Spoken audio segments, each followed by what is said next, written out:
स्तब्ध हूँ, स्पीचलेस हूँ।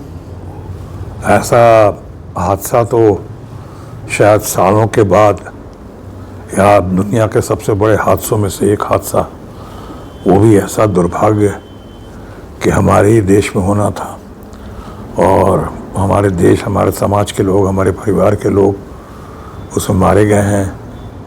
अब चूँकि ये इंक्वायरी का विषय है, कैसे वह लोग तरह तरह की बातें कर रहे हैं या तरह तरह की उम्मीदें उनको भिन्न भिन्न एजेंसी से हैं कि वो बताएंगे कि क्या हुआ, कैसे हुआ। और एक ये भी ताज्जुब होता है कि सो इंजन जो है, इतना मजबूत प्लेन, इतना ज़बरदस्त प्लेन, और दुनिया के चंद सबसे मजबूत, सबसे अच्छे विशाल प्लेन्स में से एक हमारा ड्रीम लाइनर, और उसका इस तरह से चला जाना, इस तरह से हादसे का शिकार होना, वो भी चंद सेकंड्स के अंदर या मिनट्स के अंदर, और वो भी लोग कहते हैं कि दोनों इंजन एक साथ करीब करीब फेल हुए, जो ऐसा नामुमकिन सा लगता है। एक इंजन फेल होने पे वो बड़ी मुश्किल से एक इंजन फेल होता है और दूसरे इंजन को संभालने का पूरा मौका रहता है। सिस्टम ऐसा बना हुआ है।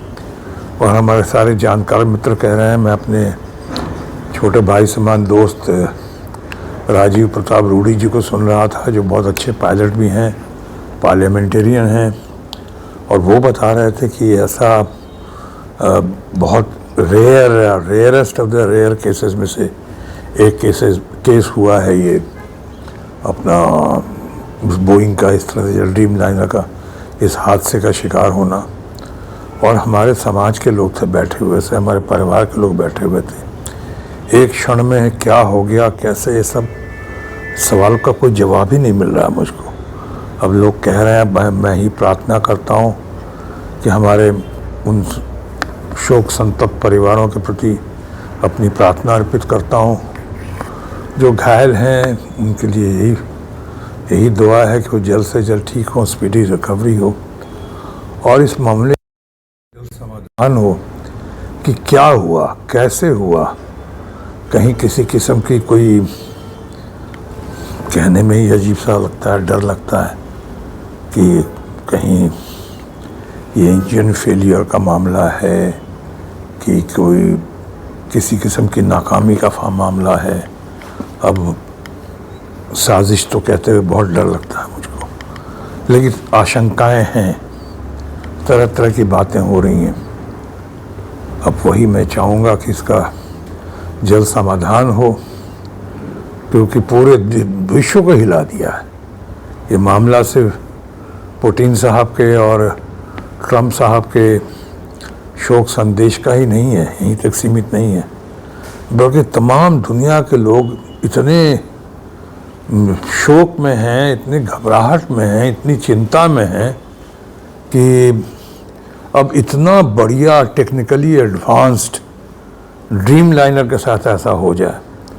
अब क्या हुआ है, मेंटेनेंस फेलियर है, पायलट्स के ऊपर मैं इस वक्त बगैर इंक्वायरी के कुछ नहीं कहना चाहूँगा, कि पायलट जो थे हमारे 8-8, 10-10 हज़ार घंटे का उनको एक्सपीरियंस था, उससे ज़्यादा का को पायलट भी थे, उनके पास भी 1100 घंटों से ज़्यादा का एक्सपीरियंस था।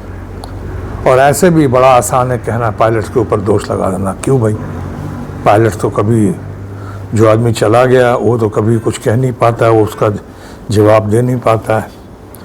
तो अभी ऐसा नहीं कह रहा हूँ किसी ने ऐसा लगाया, लेकिन कुछ बातें होती हैं कि किसका है, क्यों।